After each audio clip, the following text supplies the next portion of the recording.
A culinária brasileira é uma das mais famosas e mais adoradas do mundo. Com essa extensão territorial que nós temos aqui, temos comidas típicas do sul, do sudeste, do centro-oeste, do nordeste e do norte do país, ou seja, do Brasil inteiro. E além do brasileiro ser muito fera na cozinha, o brasileiro é muito fera também em dar um acréscimo, dar uma coisinha a mais em pratos típicos de outros países. E é justamente isso que nós vamos falar nesse vídeo hoje, sobre comidas típicas de outros países que o brasileiro deu uma incrementada. Seja muito bem-vindo, bem-vinda ao nosso canal Curioso Sou, seu mais novo canal de curiosidades aqui da internet. Eu sou Renato Olivieri, seja muito bem-vindo, bem-vinda. Se não está inscrito no canal, se inscreve lá, isso é muito importante aqui pra gente possa continuar fazendo os vídeos aí pra vocês. E se gostar do vídeo, já deixa o like e já compartilha esse vídeo também. E deixa lá um comentário, que curiosidade você quer saber, que vídeo você quer que a gente faça. Nós falamos de vários tipos de curiosidades, gastronômica como é hoje, sobre feriados, sobre esportes e sobre os mais diversos assuntos que temos por aí. Então agora, sem mais delongas, vamos ao vídeo. Como eu já disse, o brasileiro é muito fera, ele é muito bom na cozinha, ele gosta de cozinhar e gosta de reunir toda a família e amigos ao longo de uma mesa para tomar uma boa bebida e comer uma boa comida. Isso não é novidade para ninguém. Mas uma coisa que muita gente não sabe, tem várias comidas que nós comemos aqui que nós achamos que é brasileira, mas não, ela não é brasileira, ela só foi adaptada ao Brasil, foi dado um tempero a mais, um tempero brasileiro para essas comidas. Então nós vamos falar de algumas dessas comidas hoje, fica até o final do vídeo e você vai descobrir, será que você sabia que essa comida não era brasileira, só foi dada um temperinho a mais por nós? Então nós vamos começar pela Itália. A Itália é um país muito parecido com o Brasil em questão de culinária, em termos de sermos apaixonados pela culinária. O italiano, ele adora cozinhar, estar com os amigos, com a família, desfrutando de um bom vinho, uma boa cerveja, uma boa comida, numa mesa, dando boas risadas e uma boa conversa também. As principais comidas italianas são a base de massa, né? O macarrão, a pizza e vários outros tipos de alimentos. Temos carnes também, frutos do mar. Afinal de contas, a culinária italiana é uma das mais famosas do mundo, assim como a brasileira. Mas um prato que é muito conhecido no mundo inteiro, e esse prato é italiano, é a pizza. Não precisava nem falar que a pizza é italiana, a pizza é um alimento que dispensa, né, na verdade, apresentações. E se você não sabe, a pizza moderna, que a gente conhece hoje como, né, como a pizza moderna, ela surgiu mais ou menos por volta de 1600 na cidade de Nápoles, na Itália, sul da Itália. A pizza, basicamente, a massa é feita com água e farinha, em algumas fabricações vai ovos também, né? E temos algumas diferenças entre a pizza italiana e a pizza brasileira. Quais são as grandes diferenças? Já começa justamente na massa. A pizza italiana, ela tem a característica de ter uma massa mais fina, com a borda mais alta, e a borda ela é oca e crocante. Já no Brasil, nós geralmente escolhemos a pizza com a massa mais fina ou com a massa mais grossa, e a borda um pouquinho mais baixa, fofinha, ou então com a grande criação brasileira, o recheio. A pizza com borda recheada é uma invenção brasileira. Recheio de queijos, né? Recheio de catupiry, o recheio de queijo cheddar e assim por diante. Então a pizza recheada, com borda recheada, ela é um alimento, aí, vamos dizer assim, típico brasileiro. Uma outra coisa que é muito importante aí que diferencia a pizza brasileira para a italiana está no recheio da pizza. Na Itália se come muito a pizza tradicional, eles ainda carregam aquela ancestralidade na pizza. Então a margherita, a marinara, a frutti di mare, que é a pizza com frutos do mar. Temos pizzas também à base de cogumelos e salame. Mas a variedade não é tão grande aqui como no Brasil. Aqui no Brasil você vai numa pizzaria, você fica até perdido, não sabe qual pizza você vai pedir por causa da enorme variedade. Temos pizzas até exóticas do Brasil, como a pizza de batata frita, inclusive. Meio estranho, mas né, gosto é gosto. E uma das grandes invenções brasileiras também é a pizza doce. Sim, a pizza doce de brigadeiro, de banana, é uma invenção brasileira. Uma outra grande diferença entre a pizza brasileira e a italiana é a questão do tamanho. Na Itália, a pizza ela é um prato individual. Aqui é um prato, né, que serve para várias pessoas. Não que na Itália você não possa pedir uma pizza grande e sair comendo na rua, dividir o pedaço com os amigos, com a família e sair comendo na rua ou numa mesa. Mas o mais tradicional é a pizza individual. Aqui no Brasil não. Nós temos a pizza que a gente pede, vem 8 pedaços e come, né, com a família, com os amigos, pede várias pizzas. A pizza individual na Itália, ela se assemelha ao brotinho aqui do Brasil. No Brasil, a pizza chegou com a chegada dos imigrantes italianos. Na verdade, ela começou a ficar mais popular em 1950, né? Ela chegou um pouquinho antes, só que por volta de 1950 ela começou a se difundir mais aqui no Brasil e nos anos 80, inclusive, foi criado o Dia da Pizza. Tanto é que a pizza acabou virando um prato tipicamente brasileiro, principalmente aqui na cidade de São Paulo. Nós somos fanáticos por pizza, então é um patrimônio paulistano e paulista também do estado de São Paulo. Mas o brasileiro, em geral, adora comer uma pizza, não é? Uma outra agora grande curiosidade aí que talvez você não saiba, nós vamos para a Espanha. Exatamente, a Espanha também é um país muito parecido aí com a Itália e com o Brasil em termos de afetividade, em termos de sentar à mesa com os amigos, desfrutar de uma boa bebida, comida. A Espanha possui diversos pratos típicos e dentre um deles, né, é uma sobremesa. Provavelmente você já ouviu e já comeu. É o churros. O churros, na verdade, ele tem uma identidade não muito conhecida. Os portugueses, inclusive, dizem que a criação do churros é em Portugal, quando há séculos atrás, na época das navegações, os portugueses trouxeram do Oriente essa iguaria.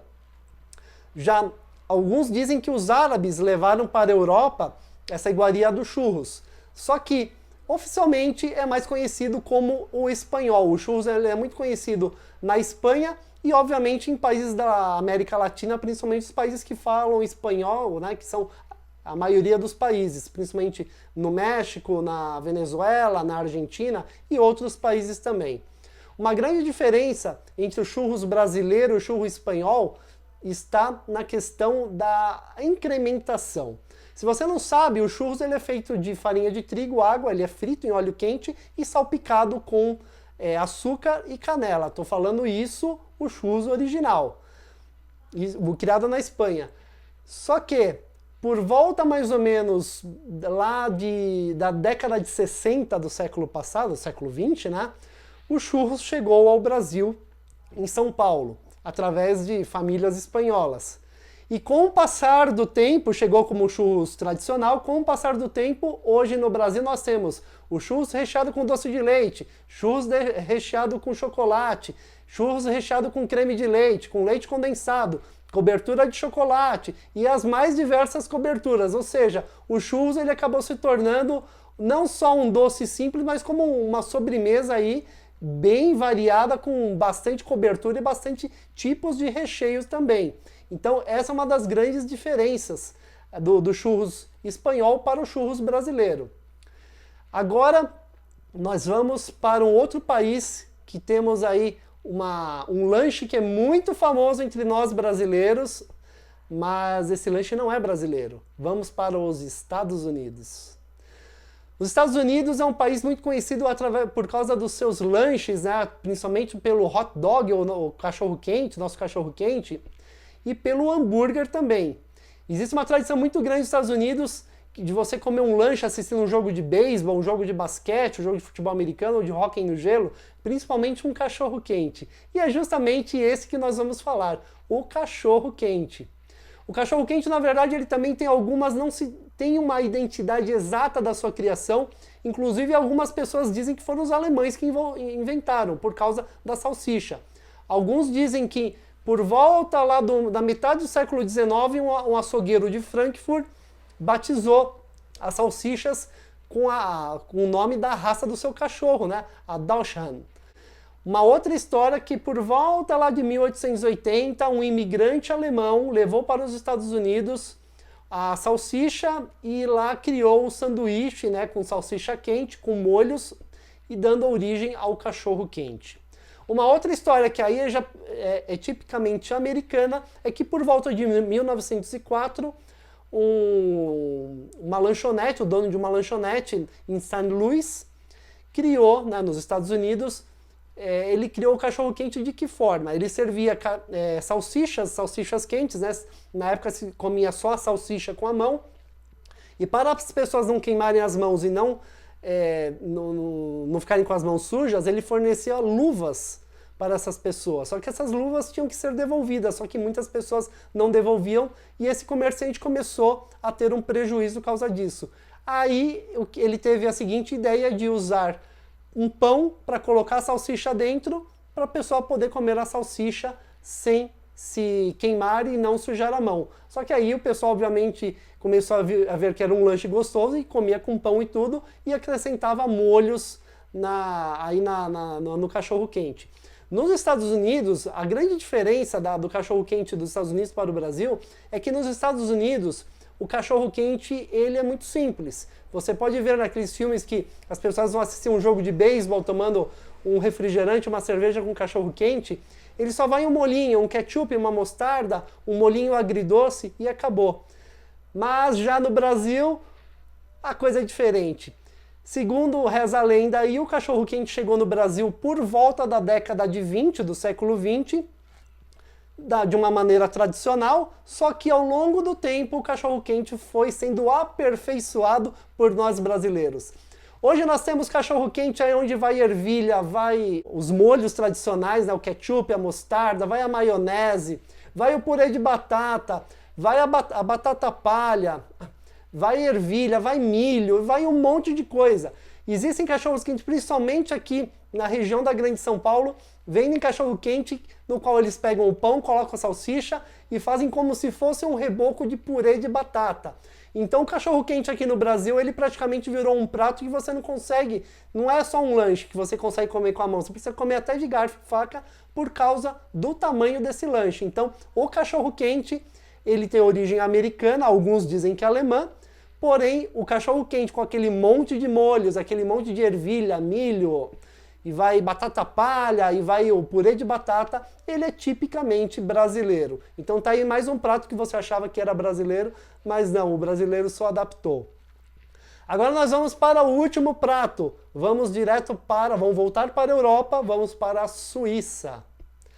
A Suíça é um lugar lindo, cheio de neve, né? Cheio de montanhas, são os Alpes suíços, com aquela neve no topo, aquela coisa de filme, aquela coisa muito bonita que todo mundo aprecia.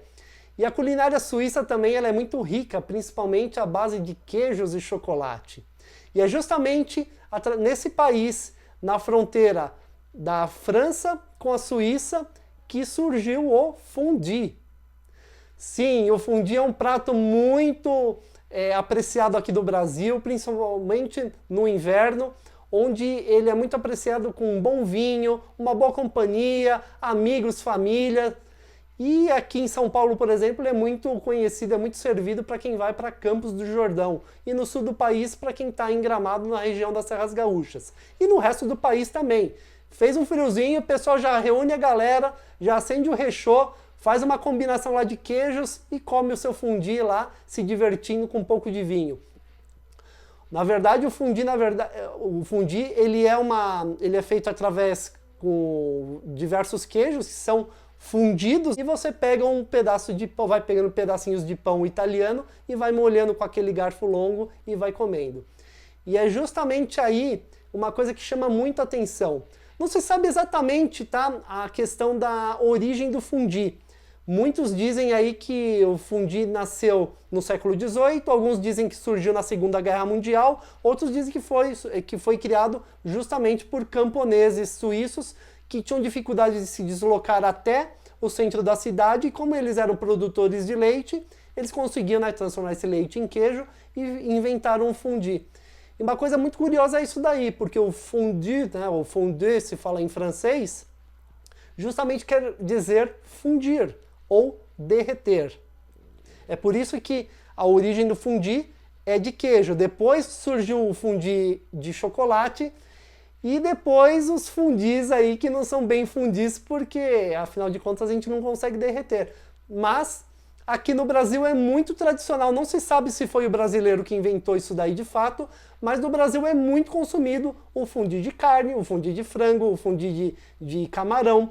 Só que é meio estranho, porque você não consegue derreter a carne, você não consegue derreter o frango e não consegue derreter o camarão. Mas virou um fundi, virou um prato tradicional brasileiro, o fundi de carnes, no qual você frita ele dentro da panela, né?